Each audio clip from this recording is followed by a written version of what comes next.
काय म्हणतो पण त्याला, डेव्हलपमेंट किंवा embryology. The embryology in which we study the development from fertilization up to the birth किंवा up to the hatching. हा इन क्रे आता फ्रॉग मध्ये एग असेल आहे की नाही, मग एग मधून बाहेर पडण्याची जी प्रक्रिया एम्ब्रिओची, that is called as the hatching, आहे की नाही. आता चिक एम्ब्रिओ आहे म्हणजे हेन्स एग, मग हेन्स एग मधून पिलू बाहेर पडतं. ह्या प्रोसेसला आपण काय म्हणतो, हॅचिंग असं म्हणतो. म्हणजे फर्टिलायझेशन पासून तर हॅचिंग पर्यंतची जी प्रोसेस आहे, तर ह्या डेव्हलपमेंटला, ह्या विकासाला आपण एम्ब्रिओलॉजी असं म्हणतो.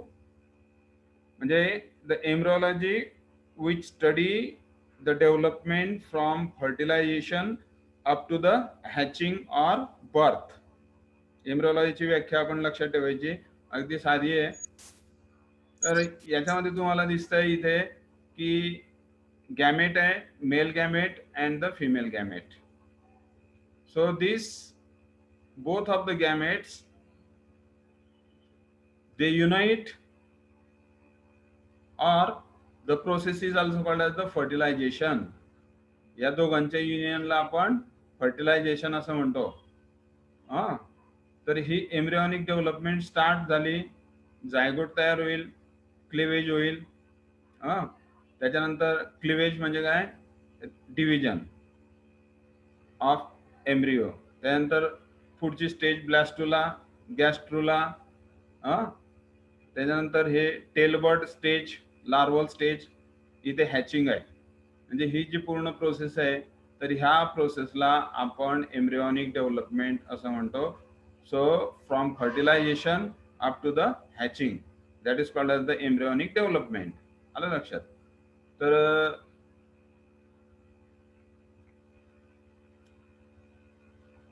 याच्यामध्ये animals display different body plans. They share many basic mechanisms of development and use a common set of regulatory genes. Biologists use model organisms to study development chosen for the ease with which they can be studied in laboratory. मग आपण लॅबोरेटरीमध्ये आपल्याला ही एम्ब्रिओलॉजी study करण्यासाठी काही model organism आपण वापरतो. मग त्याच्यामध्ये आपण इझिली एम्ब्रिओलॉजी स्टडी करू शकतो. So that we can easily study the embryology in case of the frog or in case of the chick. In case of the chick, आता चिक म्हणजे कोंबडी. तर कोंबडीचा पिलाची जी डेव्हलपमेंट आहे कशामध्ये होते, एग मध्ये होते, आहे की नाही. म्हणजे हे जे एग आहे, तर आपण आपल्या लॅबोरेटरीमध्ये आपण ते ठेवू शकतो विशिष्ट टेम्परेचरला, आणि त्याचा अभ्यास की आपण करू शकतो.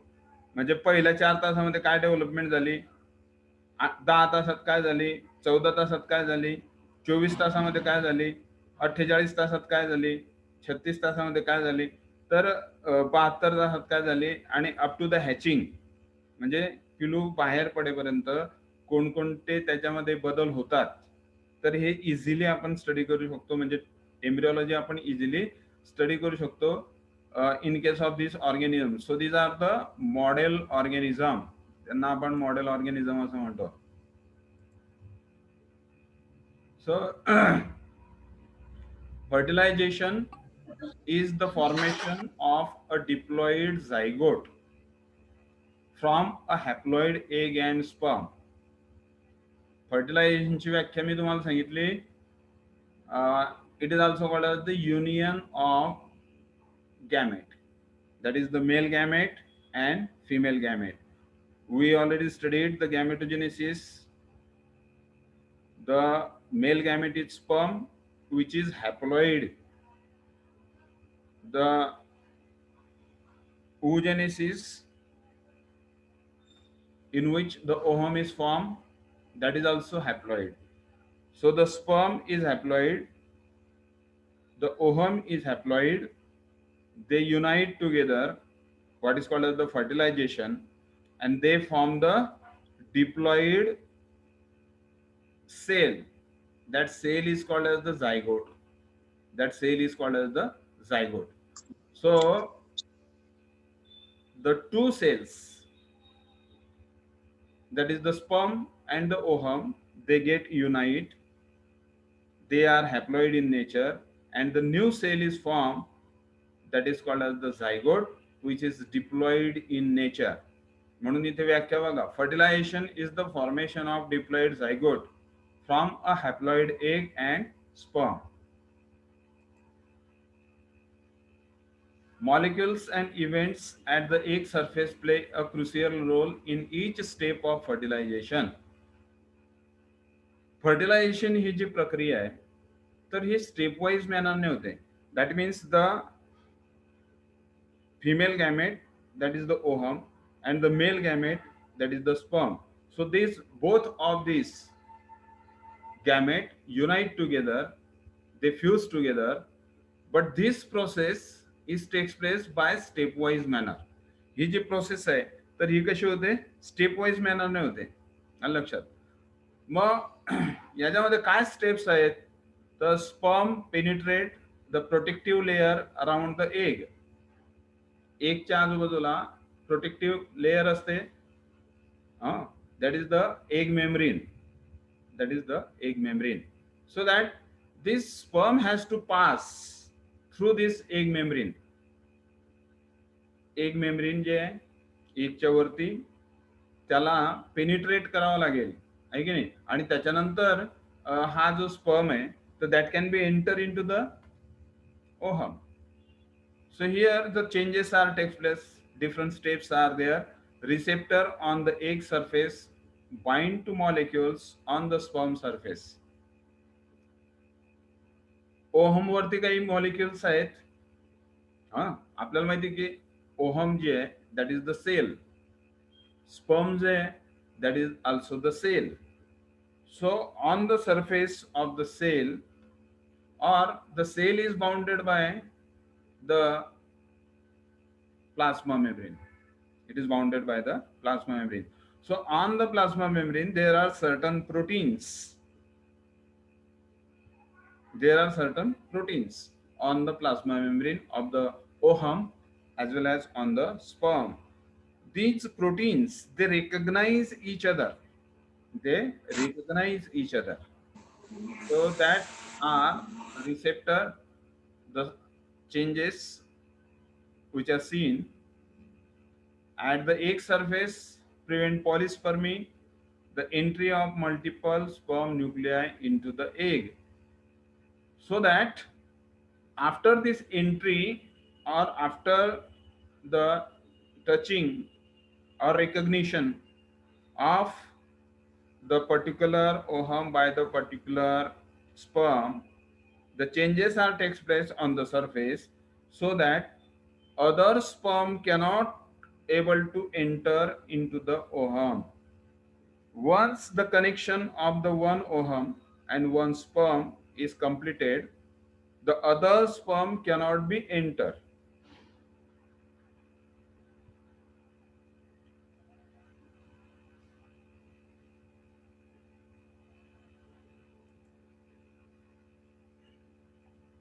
So the acrosomal reaction. So that here the acrosomal reaction is triggered when the sperm meet the egg. Acrosomal reaction क्या होते, की जेव्हा एग सरफेस वरती स्पर्म टच करेल तेव्हा, आहे की नाही. एग आहे त्याला स्पर्म टच करणार, तर स्पर्मचं जे अँटिरियर रिजन आहे दॅट हॅव द ॲक्रोसोम. आता बघा इथे तुम्हाला दिसतंय की here, now look at this picture. इथे हे एग आहे पूर्ण असं समजा, त्याचा थोडासा भाग दाखवला इथे, आलं लक्षात. हा थोडासा भाग इथे दाखवलेला आहे. ऍक्च्युली एग जे आहे पूर्ण एग आहे, त्या एगचा फक्त थोडा सरफेस दाखवलेला आहे, आलं लक्षात. पूर्ण एग दाखवले नाहीये. हा जो येलो भाग दिसतोय तुम्हाला इथे, तर it is the part, it is the part of the egg surface, आहे की नाही. म्हणजे इकडे लक्ष द्या की इथे हे पूर्ण एग असेल समजा इथे, आहे की नाही, गोल. हम्म त्याचा थोडासा भाग इथे दाखवलेला आहे, हा येलो. आलं लक्षात. मग एक प्लाझ्मा मेम्ब्रेन मी तुम्हाला सांगितलं, प्लाझ्मा मेम्ब्रेन आहे, याच्यावरती जेली कोट आहे, आणि हे इथे आपल्याला दिसत आहेत स्पर्म बाइंडिंग रिसेप्टर्स, आहे की नाही. हे अशा प्रकारचे जे दिसत आहेत, these are the sperm binding receptors. As I told, they are certain receptor proteins on the surface of the plasma membrane of the egg. एगची जी प्लाझ्मा मेम्ब्रेन आहे त्याच्यावरती आपल्याला स्पर्म बाइंडिंग रिसेप्टर्स दिसत आहेत. These are certain proteins, these are certain proteins, so receptor proteins. And here is the sperm, here it is the sperm, and it is the ovum. आलं लक्षात. हे काय आहे, ओहम आहे. तर ओहमला बाहेर जेलीकोट आहे, त्याच्यानंतर हे व्हाइटलाइन लेअर आहे, आणि प्लाझ्मा मेम्ब्रेन आहे, एक प्लाझ्मा मेम्ब्रेन. आलं लक्षात. आणि हे एग आहे. एगच्या मध्ये आपल्याला हे बघा, हे निळे जे दिसत आहेत ब्ल्यू कलरचे, तर these are the granules, these are the granules, and these granules are specialized granules. These are called as the cortical granules, these are called as the cortical granules. They are situated just below the plasma membrane of the egg. एगच्या plasma मेम्ब्रेनच्या just खाली आपल्याला अशा प्रकारचे granule दिसतात, आणि हे जे ग्रॅन्युल्स आहेत, these are called as the cortical granules. तर त्यांना आपण काय म्हणतो, कॉर्टिकल ग्रॅन्युल्स असं म्हणतो. So hope you understand. It is the sperm, हे स्पर्म आहे, स्पर्मचं हेड आहे, आणि इथून ही टेल आहे की नाही. स्पर्म हेड आहे आणि ही टेल आहे. तर ह्या हेड मध्ये आपल्याला काय दिसतंय बघा, हे हेड आहे, याच्यामध्ये हा जो ब्ल्यू दिसतोय तुम्हाला, ब्ल्यू कलरचा स्पर्मच्या हेड मध्ये, दॅट इज द न्यूक्लियस. काय तो न्यूक्लियस आहे. आणि अँटिरियर साइडला हा रेडिश कलरचा जो स्पॉट तुम्हाला दिसतोय ना, दॅट इज द ऍक्रोसोम. काय तो ऍक्रोसोम आहे. So what is the acrosome? The acrosome, which is the cell organelle which contain the different types of the enzyme, particularly the proteolytic enzymes. Acrosome मध्ये काय आहेत, प्रोटिओलायटिक एन्झाइम्स आहेत. प्रोटिओलायटिक एन्झाइम काय करतात, they cause the breakdown of the proteins. काय करतात ते, प्रोटीनचं breakdown करतात. प्रोटीनचं काय करतात, ब्रेकडाऊन करतात. म्हणजे acrosome of the sperm head contain the proteolytic enzymes. आणि हे एन्झाइम काय करतात, प्रोटीनचं ब्रेकडाऊन करतात. कोणत्या प्रोटीनचं, की इथे आता समजा हा ऍक्रोसोम आहे, याच्यामध्ये प्रोटिओलायटिक एन्झाइम्स आहेत, आणि they have the ability to break down the protein. आता इथे बघा, आपल्याला सेकंड स्टेज आपल्याला असं दिसेल, it is the continuous process. Fertilisation जी आहे ही कंटिन्युअस प्रोसेस आहे. म्हणजे त्याच्यामध्ये स्टेप आहेत, आहे की नाही. पहिली स्टेप झाली, दुसरी, तिसरी, चौथी, पाचवी, अशा पद्धतीने स्टेप वाईज मॅनरने फर्टिलायझेशनची प्रोसेस आपल्याला दिसते. मग आता हा स्पर्म होता, हा इथे टच झाला, कशाला टच झाला, जेली लेअरला. कशाची जेली लेअर आहे ही, एगची. हा एग आहे म्हणजे ovum, that is the ovum. And here the head contain the acrosome. इथे रेडिश कलरचं काय होतं, हे ऍक्रोसोम होतं. त्याच्यात हे रेडिश पार्टिकल जे दिसत आहेत आपल्याला, तर हे काय आहेत, प्रोटिओलायटिक एन्झाइम्स आहेत. मग हे प्रोटिओलायटिक एन्झाइम्स इथे काय झाले, रिलीज झालेले आपल्याला दिसत आहेत. काय झालेले दिसत आहेत, ते रिलीज झालेले दिसत आहेत. And they start the breakdown of the jelly layer. काय झालं इथे बघा, ही इथली जी जेली लेअर होती ती काय झाली, डायजेस्ट झाली आहे की नाही, म्हणजे नाहीशी झाली, संपली. It is digested. So that here this acrosomal enzyme act on the jelly layer as well as on the vitelline layer of the oham. आणि आता ज्यावेळेस फर्टिलायझेशन होतं, तर त्याच्या आधी हे जे एग आहे, egg, the total egg is surrounded by thousands of sperms. म्हणजे एक जे ओहम आहे त्याच्या आजूबाजूला काय असतात, थाउजंड्स ऑफ स्पर्म असतात, आहे की नाही. Thousands of sperms are there, but from this thousands of sperm only single sperm fertilizes the ovum. Only single sperm fertilizes the ovum. Other sperm are not able to enter. So how this happen? Only one sperm able to enter into the ovum, and other sperm degenerate. So how it happen? Now look at the picture here. One sperm started the process of fertilization, release the acrosomal enzyme, and here the changes are takes place into the structure of ohm. ओहमच्या structure मध्ये बदल व्हायला सुरुवात झालेली आहे. आता हा दुसरा स्पर्म आहे, तो सुद्धा याला अटॅच झालेला आहे ओहमला, आहे की नाही. हे जे स्पर्म बाइंडिंग रिसेप्टर्स आहेत, आहे की नाही, स्पर्म बाइंडिंग रिसेप्टर आहेत.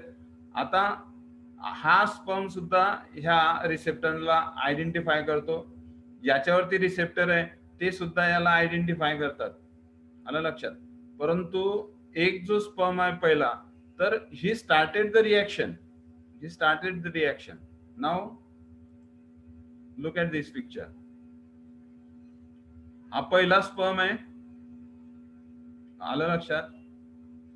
स्पर्म न्यूक्लियस इथे तुम्हाला दिसतंय की ॲक्रोझोमल रिॲक्शन म्हणजे ॲक्रोझोमल एन्झाईम जे आहेत ते digest the jelly coat.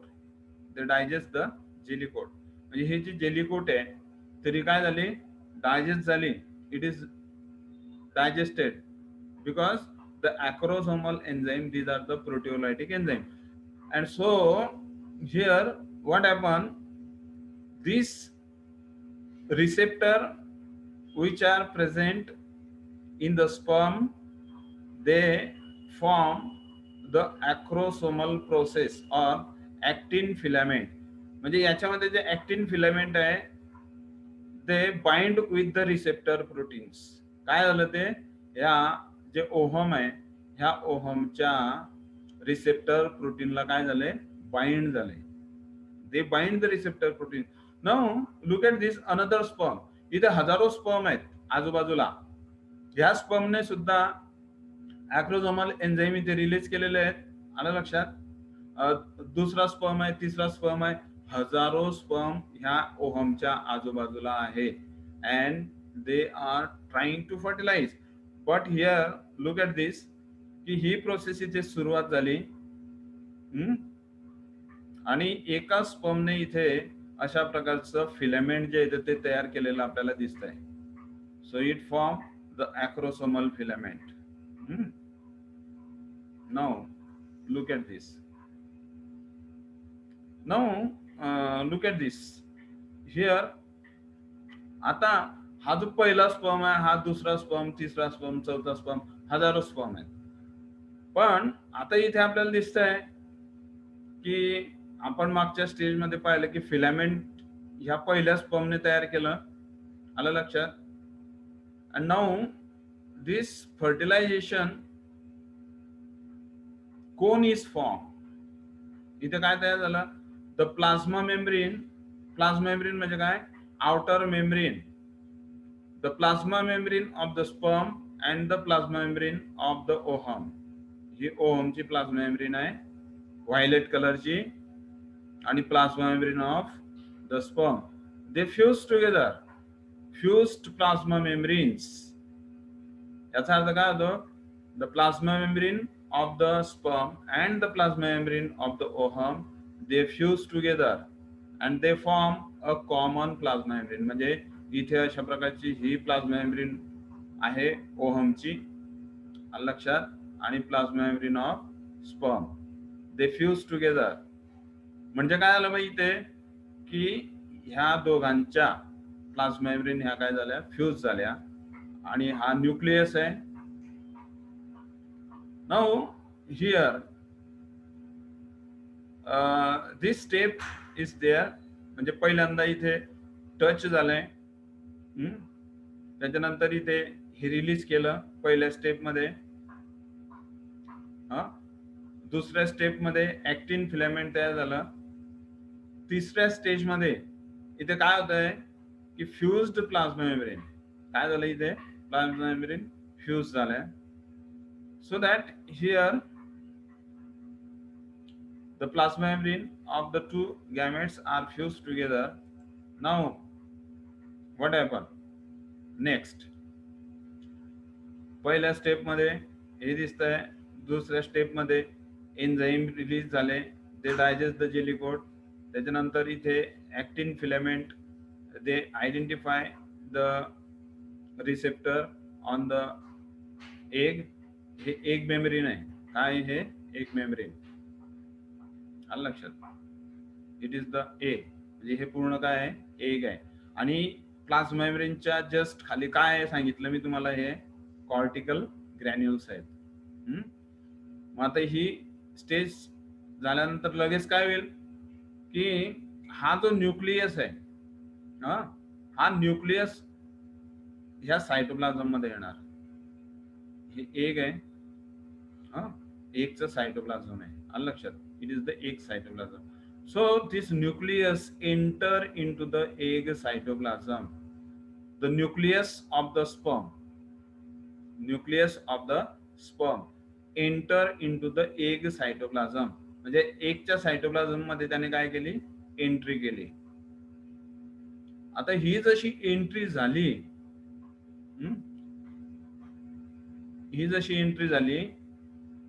न्यूक्लियसची, the nucleus of the sperm, once it is entered, here the changes are started below this plasma membrane.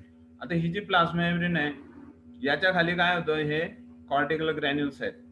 तर ही प्रोसेस जशी पुढे सुरू असते, तर त्यावेळेस हे कॉर्टिकल ग्रॅन्युल्स जे आहेत, तर ते काय होतात, ब्रेक होतात.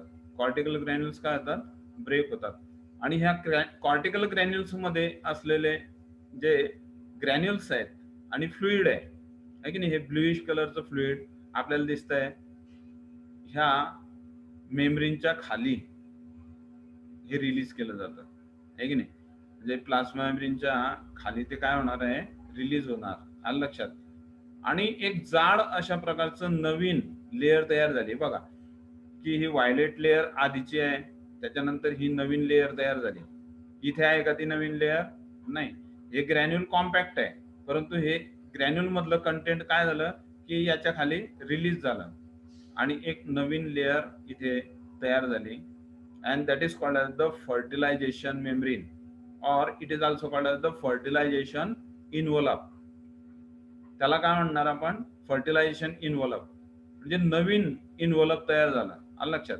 पहिल्या आधी होतं का ते, नाही. म्हणजे पहिल्या स्टेजला, दुसऱ्या स्टेजला, तिसऱ्या स्टेजला नव्हतं. परंतु जसं स्पर्मच्या न्यूक्लियसची एंट्री एक सायटोप्लाझम मध्ये झाली, त्यावेळेस इथे नवीन इन्व्हॉल्व तयार झालं, that is the fertilization envelope. New membrane is form.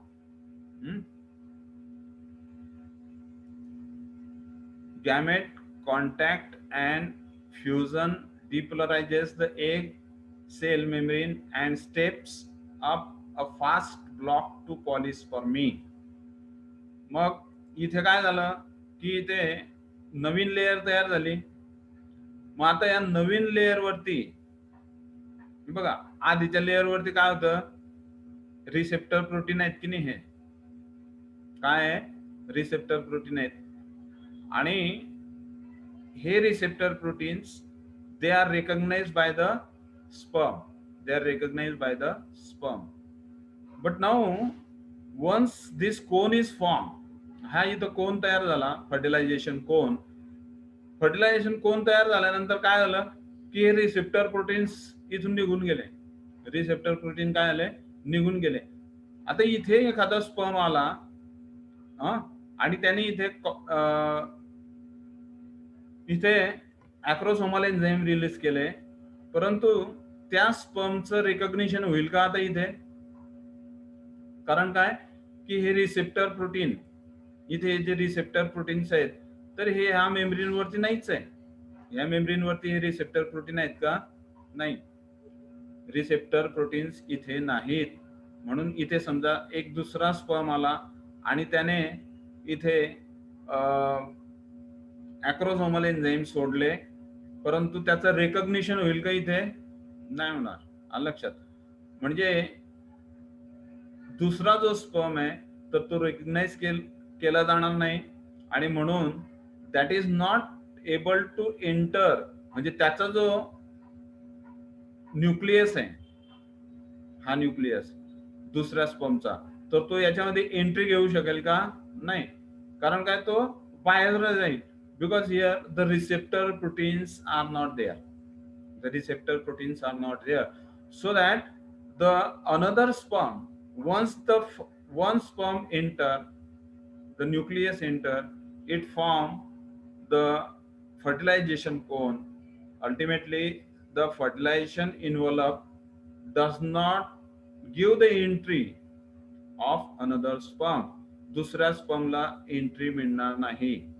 जरी याच्या आजूबाजूला हजारो स्पर्म आहेत, ओहमच्या आजूबाजूला हजारो स्पर्म आहेत, आलं लक्षात, तरी सुद्धा त्यांना एंट्री मिळणार नाही. Because the fertilization envelope is form and this fertilization envelope does not give the entry to the another sperm. जरी त्याच्या आजूबाजूला हजारो स्पर्म असले तरी सुद्धा त्यांना एंट्री मिळणार नाही. Now gamete contact and the fusion depolarizes the egg cell membrane and sets up a fast block to the polyspermy. Polyspermy म्हणजे काय? पॉली म्हणजे मेनी आणि स्पर्म म्हणजे many sperm cannot enter to the ovum. आलं लक्षात? So it prevent the polyspermy. That means the number of sperm not able to fertilize the ovum. That is the prevention of polyspermy. ठीक आहे, आपण नंतर बघू. तुम्हाला लगेच जॉईन व्हायचं आहे. 12 वाजता आपल्याला प्रॅक्टिकलचं बघायचं आहे. काल आपण क्लासिफिकेशन पाहिलं, तर 12 वाजता सर्वांनी पुन्हा जॉईन व्हायचं आहे. आलं लक्षात? ऐकू आलं सर्वांना?